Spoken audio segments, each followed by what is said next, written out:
Hey, good morning. This is Joe from Citrus County Porch Life, bringing you a daily word for men for January 21st, 2025.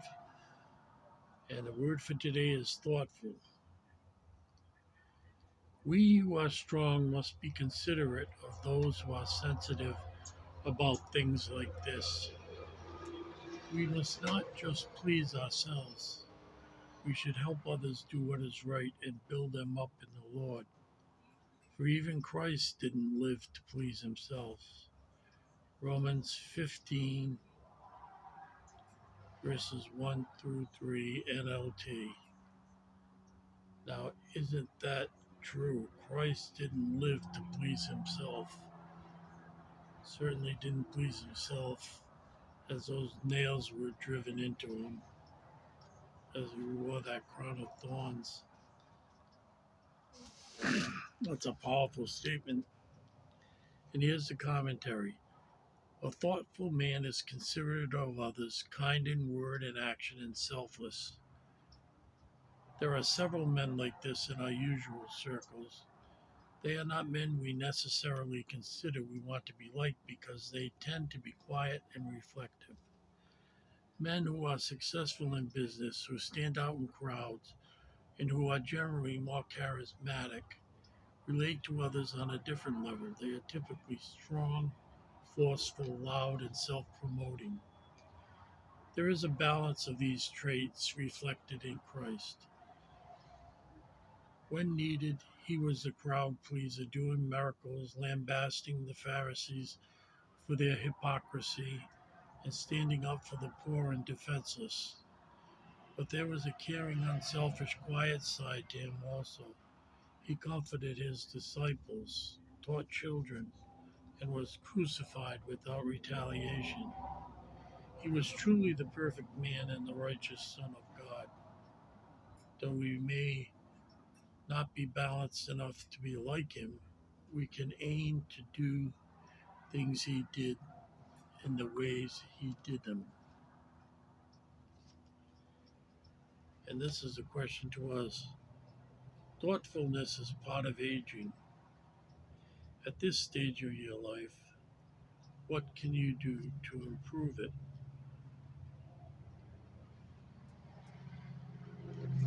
Well, yeah, I'll soon be coming up on 75 years. So I think I've lived a life. Hopefully, I have more to live. Hopefully, I have more to learn. But I think as you age, my goodness, you've seen a lot of things.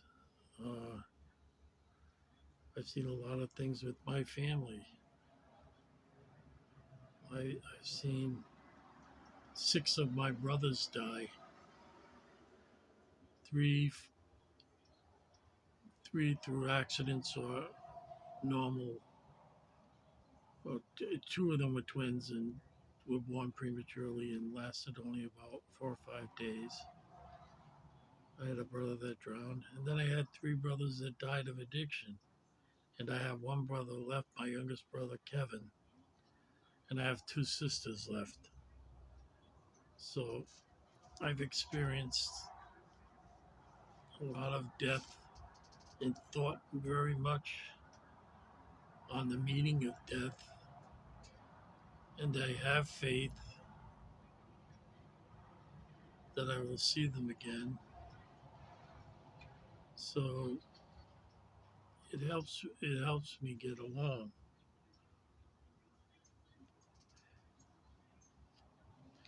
I think I see things much differently now in my senior years than I did. When I was younger, it was all about me. Me, me, me, me, me. I want more. I want it now. And now I'm satisfied with less. I don't want to acquire possessions. I learned my lesson when I moved to Florida that possessions can hold you down. I tried selling everything that I had. No one wanted it. It was so old. And so most of it I had to donate. I donated books to nursing homes, a set of Agatha Christie books. Young people today don't even read. So I learned lessons from that after a certain point, possessions weigh you down. We're all just here temporarily. And when possessions become more important than God, then you got a problem. And I learned that. And, the longer I live, the more I'll learn about different things. Through my careers working with people, especially in nursing, I've learned what people really appreciate in someone. Yeah, being a nurse, you would think, oh, yeah, that's very technical. And yes, it is very technical, especially in, say, like, I worked in neurology, neurosurgery, and there was a unit, neuro ICU. You get two patients, you sit between them the whole shift, and you take care of their needs. Two patients. These are patients that probably unconscious, can't tell you what they need, so you have to take care of them totally. And also take care of the family that they belong to, who are hoping against all hope that perhaps they'll make a recovery. Most of these had traumatic brain injuries, and they didn't come back as the family wanted them to. But I learned many important lessons with that it's not the technical stuff that you do, it's how you treat them, how you anticipate their needs. And that was an important lesson on being a good nurse. Um, and be willing to do anything for the patient. Uh, so, you know, there are different theories about aging, the different stages we go through, Maslow hierarchy of needs, and the last need is self-actualization. Well, for me personally, I can't have any kind of self-actualization without God, whose grace continues my existence here on earth, holds the universe together. Um, so it's very humbling. The older you get, the more humble. At least for me, the older I get, the more humble I am. That God has allowed me this time, way past my expiration date for someone with diabetes type 1. Uh, but I keep plugging away. I try to be very thoughtful in all the videos I make, not judgmental. I get a lot of comments, and you never know what people have been through. You just do not know.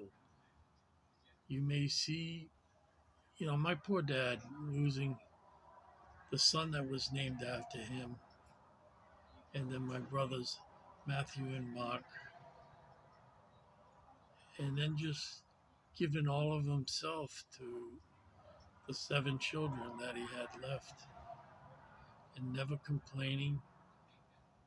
He was a very brave man. He was a World War II vet in the Pacific, island hopping, fighting the Japanese. And he's a model for me, a human model of a good and thoughtful man. And I love him dearly, and I miss him every day. So, our aim is to be more Christ-like. Progress, not perfection, each day. And Paul said that. He said, God became man so that man can become like God. We must try to imitate Christ every single day of our life.